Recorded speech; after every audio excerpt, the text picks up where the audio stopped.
Nous allons donner le thème d'abord avant de rentrer dans le message. Voilà. Le thème que nous allons donner ce soir, c'est les avantages de la vie de la sanctification. Les avantages de la vie de sanctification. Amen. Voilà. Donc ça veut dire qu'en tant qu'enfant de Dieu, nous devons marcher dans la sanctification et cela a un avantage pour nous qui sommes les croyants en Jésus-Christ. Voilà. Ça veut dire que toute chose que Dieu nous demande de faire, il y a des conséquences, il y a des avantages. Mais ce soir, nous n'allons pas parler des conséquences, mais nous allons parler des avantages. Parce que nous savons que l'homme est un être d'intérêt. Et l'homme aime là où il peut trouver son intérêt facilement. Là-bas, il peut se soumettre facilement quand il voit qu'il y a son intérêt dedans. Voilà, donc c'est pour cela que nous allons parler des avantages, voilà, de la vie de sanctification. Voilà, donc dans l'épître de 1 Jean 1, le verset 5 à 10 que nous lisons, le verset 5 il est dit: la nouvelle que nous avons apprise de lui, il s'agit de Dieu, et que nous vous annonçons, c'est que Dieu est lumière et il n'y a point en lui de ténèbres. Le verset 6 il dit: si nous disons que nous sommes en communion avec lui et que nous marchions dans les ténèbres, nous mentons et nous ne pratiquons pas la vérité. Le verset 7: mais si nous marchons dans la lumière, comme Dieu lui-même est dans la lumière, nous sommes mutuellement en communion avec lui et le sang de Jésus-Christ, son Fils, nous purifie de tout péché. Le verset 8: si nous disons que nous n'avons pas de péché, nous nous séduisons nous-mêmes et la vérité n'est point en nous. Le verset 9: si nous confessons nos péchés, il est fidèle et juste pour nous les pardonner et pour nous purifier de toute iniquité. Le verset 10: si nous disons que nous n'avons pas de péché, nous le faisons menteur et sa parole n'est point en nous. C'est ce que la Bible nous dit. Amen. Et avant de rentrer même dans ça, on va donner d'abord la définition, voilà, de ce que c'est que la sanctification. Voilà, il faut qu'on définisse la sanctification. Voilà. La sanctification est un cheminement personnel et spirituel. Un cheminement personnel et spirituel ayant pour objectif majeur la communion la plus profonde et parfaite avec le Créateur. Mais ça, une chose, si tu marches dans la voie droite de Dieu, si tu es dans la sanctification, juste pour marcher selon la direction de Dieu, la protection de Dieu est sur ta vie et Dieu te bénira. Voilà. Et quand nous regardons, la Bible nous dit, dans 1 Thessaloniciens 4, le verset 3, c'est ce verset que j'avais donné. Nous allons lire ce verset. Donc ça c'est le pourquoi nous devons marcher dans la sanctification. Le pourquoi. Donc le verset 3, la Bible dit: ce que Dieu veut. Ce que Dieu veut, c'est votre quoi? Sanctification. C'est ce que la Bible nous dit. Est-ce que c'est le pasteur Israël qui dit? Non, c'est la Bible qui dit: ce que Dieu veut, c'est quoi? Notre sanctification. Donc ça veut dire que notre sanctification fait plaisir à Dieu. Voilà, dis à la personne qui est à côté de toi: ta vie de sanctification fait plaisir à Dieu. Et Dieu désire que tu marches dans la sanctification. Donc vous voyez, donc ça veut dire c'est le désir même de Dieu, c'est le cœur de Dieu. C'est ce qu'il veut. On dit que c'est ce que Dieu veut. Donc c'est la volonté parfaite de Dieu. La volonté parfaite de Dieu qui a été révélée à l'homme. On dit que ce que Dieu veut, c'est quoi? C'est votre sanctification. Voilà, donc si Dieu veut que nous marchions dans la sanctification, donc par là, nous avons connu la volonté de notre Père. Mais une fois qu'un enfant ça est intelligent, parvient à connaître la volonté de son Père, qu'est-ce qu'il doit faire? Il doit se soumettre. Et si tu te soumets à la volonté de ton Père, il y a une bénédiction qui est là pour toi. Mais Dieu dit que les rebelles seront quoi? Seront châtiés.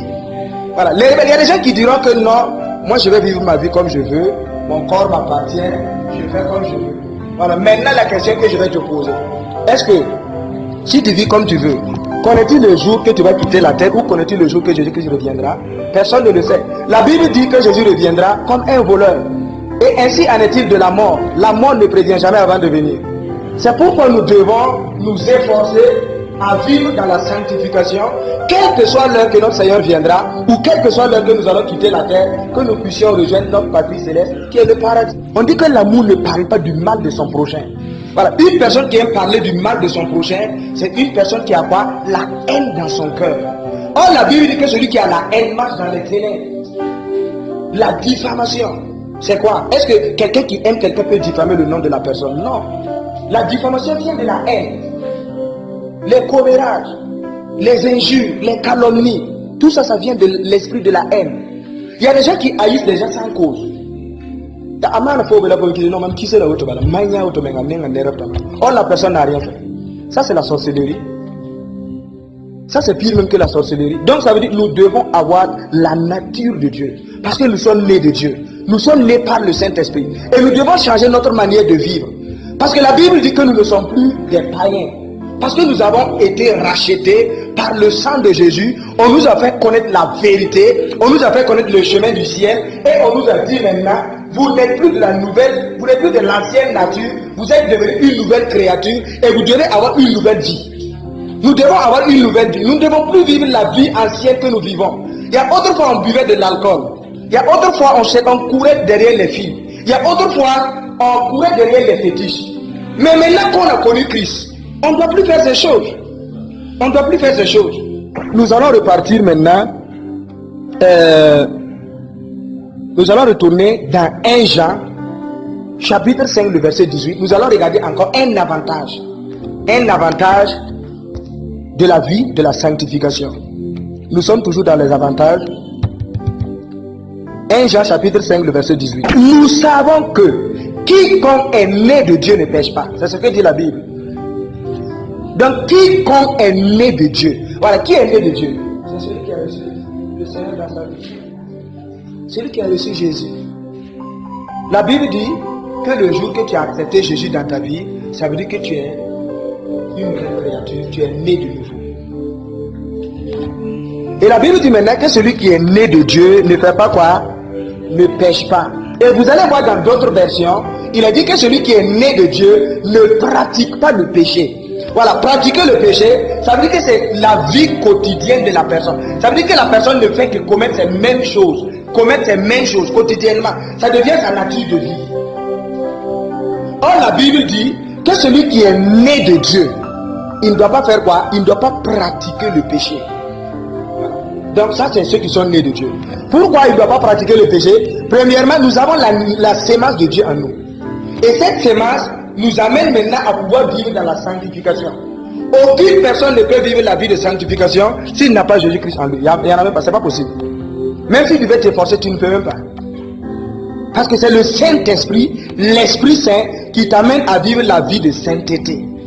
Voilà. Pour avoir une vie de sainteté, il faut d'abord avoir l'esprit de sainteté dans ta vie. Satan amène des mauvais esprits dans la vie des gens pour un seul but. Pour les détourner de la voie de Dieu, pour les amener à pécher quotidiennement contre Dieu. Parce que le péché nous amène quoi? Le péché amène l'homme de s'éloigner de Dieu au fur et à mesure. Au fur et à mesure que tu pêches, tu t'éloignes de Dieu. Au fur et à mesure. Tout péché que tu fais t'éloigne de Dieu. Voilà. Et toute sanctification, toute repentance te rapproche de nouveau de Dieu. Donc vous voyez. Et si nous repartons dans le verset que nous avons lu tout de suite, on dit que celui qui est né de Dieu ne pêche pas, mais celui qui est né de Dieu fait quoi? Il fait quoi? On dit qu'il se garde lui-même. Il se garde comme à lui-même. Il doit s'efforcer de plaire à Dieu. Parce que la Bible dit que nous sommes des sacrifices vivants. Des sacrifices vivants. Nous devons nous efforcer. Nous devons obliger notre chair à se soumettre à la volonté de Dieu. On dit que celui qui est né de Dieu se garde lui-même.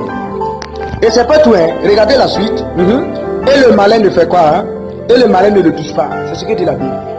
Donc ça veut dire que quand tu es dans la vie de sainteté, ça veut dire que tu es perpétuellement en communion avec Dieu et son Fils Jésus-Christ. Toute personne qui est dans la vie de sanctification, tu es perpétuellement en communion avec Dieu. Et cette communion amène toujours la présence de Dieu autour de toi. Et cette présence de Dieu en toi fait de telle sorte que le malin n'arrive pas à te toucher. Le malin ne peut pas te toucher. Et le malin, il s'agit de qui? Il s'agit du diable. Donc, le Seigneur appelle à quoi? À la repentance. Donc, ça veut dire que la vie de sanctification commence d'abord par une repentance. Une repentance sincère. Sincère, du fond du cœur. Il y a des repentances hypocrites. Donc ça veut dire que tout péché que tu commets, ton vêtement spirituel se suit. Tout péché que tu fais, tu suis ton vêtement spirituel au fur et à mesure. Et quand ton vêtement spirituel est souillé, ça veut dire que ta communion avec Dieu diminue au fur et à mesure, diminue jusqu'à ça s'arrête. Et maintenant on dit que tu es mort spirituel. Tu n'as plus de relation avec Dieu. Aucune personne ne peut voir le Seigneur sans la sanctification. Aucune. On nous voulons un jour voir le Seigneur, n'est-ce pas? Le Seigneur nous dit, marchez dans la sanctification. C'est par cette voie-là que vous pouvez voir le Seigneur. Par cette voie que vous pouvez voir le Seigneur. Gloire à Dieu. Et encore, nous allons voir maintenant comment nous pouvons faire pour ne pas pécher contre Dieu. Comment nous pouvons faire? Parce que nous aimons Dieu. On ne veut pas pécher contre Dieu. On a vu les avantages, on a vu le pourquoi, on a vu la définition.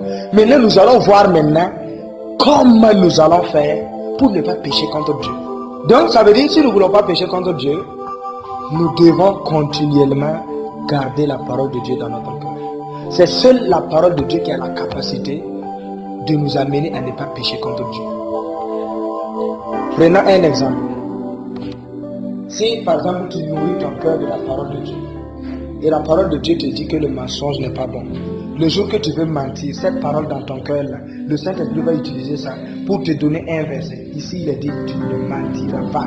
Et en ce moment, cette parole que tu as gardée dans ton cœur, le Saint-Esprit au travers de cette parole va t'aider à ne pas pécher contre Dieu.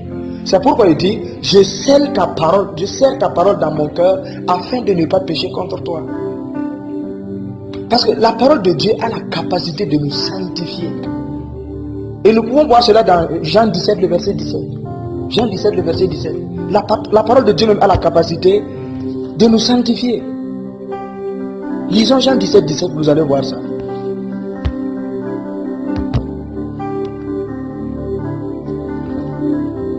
Jean 17, le verset 17.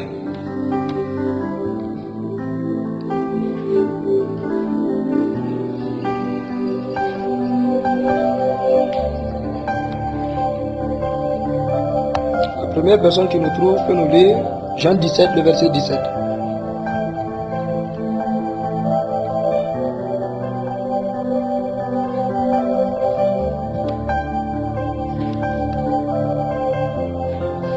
Jean 17, le verset 17. Je ne veux pas que ce soit moi seulement qui lis. Dans Jean 17.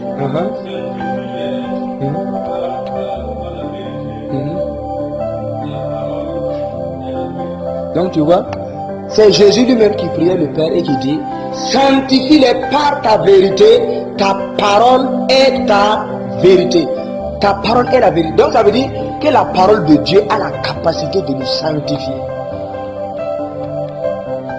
La parole de Dieu, elle nous sanctifie.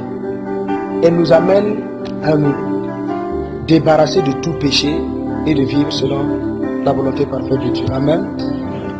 Voilà, donc pour terminer, nous allons retourner maintenant dans le livre de 1 Jean, là où nous avons donné notre thème. Alors, nous allons reprendre là-bas pour terminer. Nous avons lu le verset 5 seulement. Maintenant, nous allons descendre le verset 6 jusqu'à 10 et puis on arrête. Amen. Voilà, 1 Jean 1, le verset 6. La Bible dit, si nous disons que nous sommes en communion avec Dieu et que nous marchons dans les ténèbres, nous mentons et nous ne pratiquons pas la vérité. Je vais expliquer ça court et puis on continue. Voilà, c'est une personne qui prétend être en communion avec Dieu et qui vit dans les ténèbres. Voilà. Qui est une personne qui vit dans les ténèbres? La personne qui vit dans les ténèbres, c'est celui qui vit dans le péché. Et la personne qui ne vit pas dans la lumière, c'est celui qui vit dans le péché et qui ne reconnaît jamais son péché. Vous savez qu'il y a des gens qui vivent dans le péché, mais ils ne reconnaissent jamais leur péché.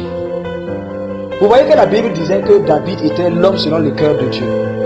Voilà. David c'était un homme, quand Dieu le reprend pour le reprocher d'un péché quelconque, il se repent et demande pardon à Dieu.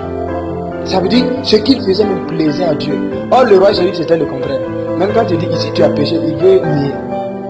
Et il veut trouver même des excuses. Donc ouais. Or ici, il dit que celui qui prétend être en communion avec Dieu et qui marche dans les ténèbres, c'est-à-dire qui marche dans les péchés, il ne pratique pas la vérité. Maintenant, il dit au verset 7, il dit si nous marchons dans la lumière, si nous marchons dans la lumière, comme Dieu lui-même est dans la lumière, nous sommes mutuellement en communion avec Dieu lui-même.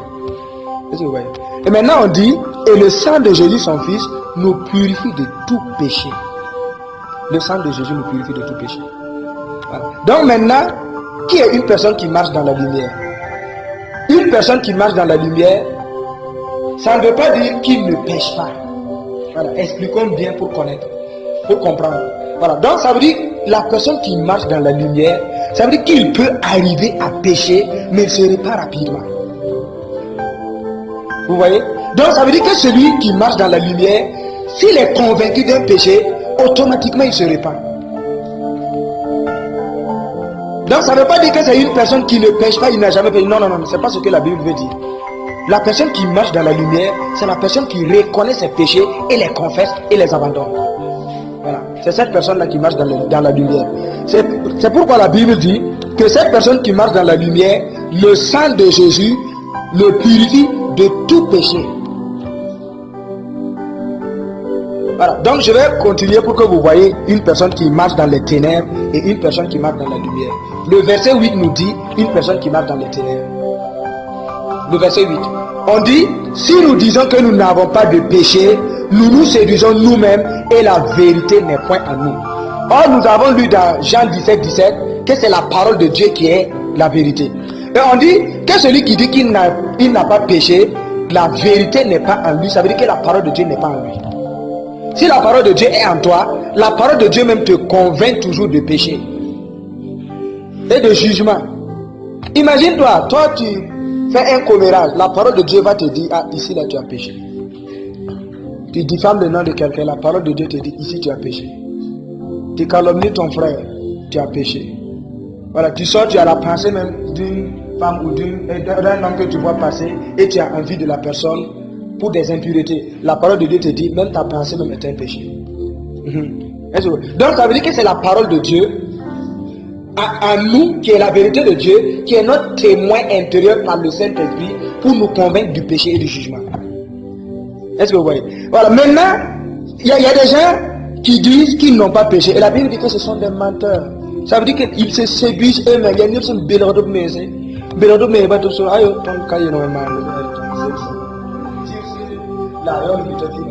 donc vous voyez. Donc c'est des gens qui se séduisent eux-mêmes. Maintenant, on nous montre maintenant le verset 9. Ça, c'est la personne qui marche dans la lumière. Je vous avais dit auparavant que la personne qui marche dans la lumière, lui aussi, il pêche souvent. Voilà, il n'est pas un homme différent des autres. Même celui qui marche dans la lumière, même nous-mêmes, il nous arrive des fois de pécher. Il nous arrive des fois, voilà, de dire des paroles qui ne sont pas vraies. Voilà. Mais tu fais quoi? Tu te répands rapidement. Il arrive des fois de te mettre en colère. Et la colère t'amène à poser une mauvaise action. Tu te répands. C'est ça la personne qui marche dans la lumière. Il t'arrive des fois d'avoir des mauvaises pensées. Et automatiquement, dans ta chambre ou dans un lieu, tu dis Seigneur, voilà ce que j'ai fait, voilà ce que j'ai fait, je demande pardon. Moi je n'ai jamais commencé une prière dans ma vie sans faire des repentances, jamais. Je ne l'ai jamais fait. Toutes les fois que je vais prier, je commence d'abord par une repentance avant d'aller dans la prière. Parce que la Bible dit, Dieu dit que sa main n'est pas trop courte pour nous sauver, ni son oreille trop dure pour nous attendre. Mais il dit que c'est le péché de l'homme qui l'empêche d'entendre les cris de l'homme. Donc ça veut dire que le péché même est un obstacle à l'exaucement. Le péché est un obstacle même que Dieu t'écoute. Le péché est donc ça veut dire que celui qui pratique le péché, il va prier, il va dire que Dieu n'exauce pas aux prières. Et c'est vrai, Dieu n'exauce pas aux pécheurs. Voilà, mais la personne qui marche dans la lumière, il sait que Dieu exauce. Je me rappelle l'année passée, j'avais un cahier, j'ai noté 10 sujets de prière. Et ces 10 sujets de prière, j'ai commencé à prier un à un. Et après, le Saint-Esprit m'a dit de mettre ma foi dans 3 mois qu'il va m'exaucer pour tous les 10. Et Dieu a commencé à m'exaucer 16 jours après ma prière. J'ai commencé à recevoir un à un. Donc vous voyez. Donc ça veut dire que celui qui marche dans la lumière, il pêche souvent, mais il se repent. Et à cause de sa repentance, s'il vient devant Dieu, Dieu l'accorde quelque chose. Voilà, mais celui qui refuse de se repentir, quand il vient devant Dieu, même quel que soit le niveau de ton onction, il ne faut même pas te fatiguer, il ne va rien recevoir. Rien. Donc vous voyez, voilà. Maintenant, pour terminer, la personne maintenant qui marche dans la lumière, regardez le verset 9, on dit, si nous confessons quoi? Nos péchés. Donc ça veut dire que le chrétien aussi peut pécher. Oui. Donc Dieu ne veut pas que nous péchions, hein, mais il peut arriver qu'on pêche. Il peut arriver qu'on pêche. Nous ne sommes pas des anges, hein. Il peut arriver qu'on pêche. Voilà. Et maintenant il dit, s'il arrive que nous péchons, qu'est-ce qu'il Dieu dit quoi? Si nous confessons nos péchés, il est fidèle et juste. Deux noms de Dieu. Le Dieu fidèle et le Dieu juste. Donc ouais. Il est fidèle à sa parole. Parce qu'il a dit dans sa parole, si le pécheur vient, s'il se repent, je le pardonne. Il est fidèle. Il ne peut pas dire et dire qu'il n'a pas dit. S'il dit et dit qu'il n'a pas dit, il n'est plus Dieu. C'est à cause de cette fidélité qui fait de lui Dieu. Et il est le seul véritable Dieu. Tous les dieux ne sont que des faux dieux. Le seul véritable Dieu, quand il dit une parole là, il veille sur sa parole pour l'accomplir. Maintenant, il dit qu'il est fidèle et juste pour nous les pardonner. Ça c'est un, nous recevons le pardon. Et deuxièmement, nous recevons quoi? Il dit pour nous purifier de toute iniquité. Voilà. La purification maintenant, c'est le sang de Jésus maintenant qui nous lave. Notre être intérieur, notre être spirituel. Le sang de Jésus maintenant vient laver nos robes. Tous les péchés qui étaient attachés à nos robes, le sang de Jésus vient enlever ça. Maintenant, il nous purifie et nous devenons encore blancs comme le jour que nous avons cru à Christ. Et en ce moment, même si la mort nous surprend, on part au paradis. En ce moment, si Jésus apparaît seulement, on est enlevé et on part avec lui. Amen. Donc nous allons nous arrêter là ce soir et nous allons continuer maintenant avec la prière. Donc nous avons entendu un message ce soir. Voilà, donc maintenant